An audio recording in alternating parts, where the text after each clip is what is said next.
Good morning, and welcome to your daily Farm and Home Show, brought to you by the University of Kentucky Cooperative Extension Service. And now, here's your host. Good morning, and welcome to your Farm and Home Show. My name is Joanna, and this morning we're visiting with Jason Phillips. He's the Simpson County Extension Agent for Agriculture and Natural Resources. Good morning, Jason. Good morning, Joanna. Well, I'm glad you're here today because, you know, we get a lot of calls, it seems like all year long, about nuisance animals. You know, I hear something in the attic or there's something going on outside, but I have no idea what it is. Exactly, yeah. And so the first step in figuring out how to control the animal or remove the animal or alleviate the problem is identifying the animal. Yeah. And so... And a lot of times all we get is, I hear it clunking upstairs, or I hear it, you know, and that's really not enough. We need to have a positive identification on the animal. Exactly. And you have a way that we might be able to figure this out. Well, these game cameras, like I've got with me today, nowadays, when they first came out, they were pretty expensive.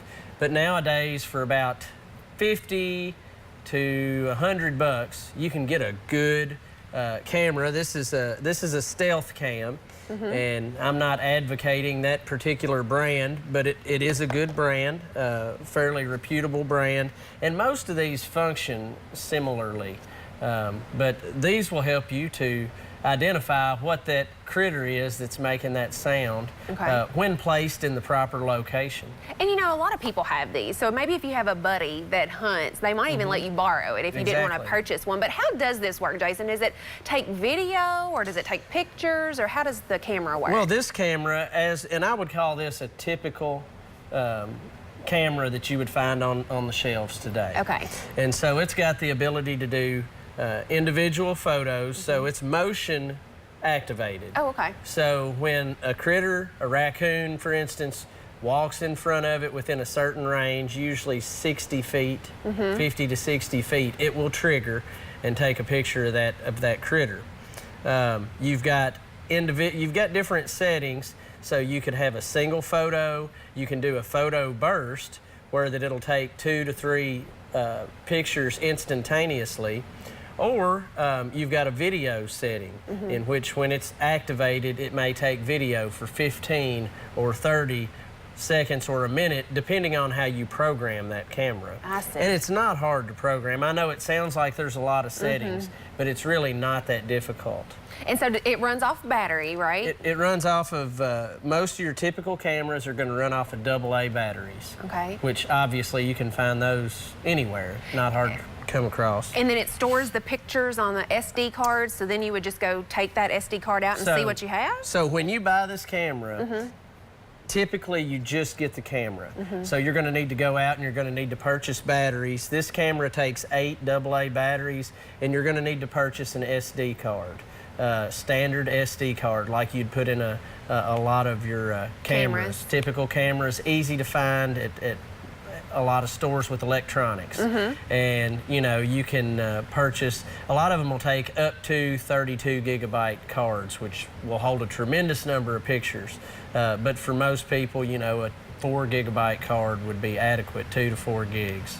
And a lot of times, Jason, people, if they hear that noise or if they have some damage that's being done, they want to know immediately. And this might take a little bit to actually capture those images. You know, and you can check it as often as you'd like, but I wouldn't advise going, so let's say you've identified maybe the entry point in which the critter's coming in. You found tracks, you found droppings, you found or there's damage. Yeah, there's damage to your lattice work or around, you know, there's some evidence that a critter's coming in there. So you can strap this camera to anything, basically, and point it towards the area in which you think the critter's coming from. If you need to drive a T-post, you can drive a T-post. And be sure that you put it at the right height for the suspected critter. You know, it's going to have to be pretty low to the ground, obviously, for a possum or a raccoon, and even lower for a squirrel. So, you know, you just want to bear that in mind if you might have a hunch as to what it is. But you would situate this, and And a lot of animals are sensitive to human scent. Therefore, if you really want to catch what it is, I would advise not checking it every day. Okay. You know, I'd wait a few days in between checking that camera. All right, and so not rushing out every evening to check to see what's on it. So it might take a little bit of patience, but it will help us identify, and then we're going to talk a little bit later on in the week about how to actually take care of the animal. So appreciate you watching and hope you have a great day. If you have questions about today's topic, please call the Warren County Extension Office at the number on your screen. Thanks for watching and have a great day.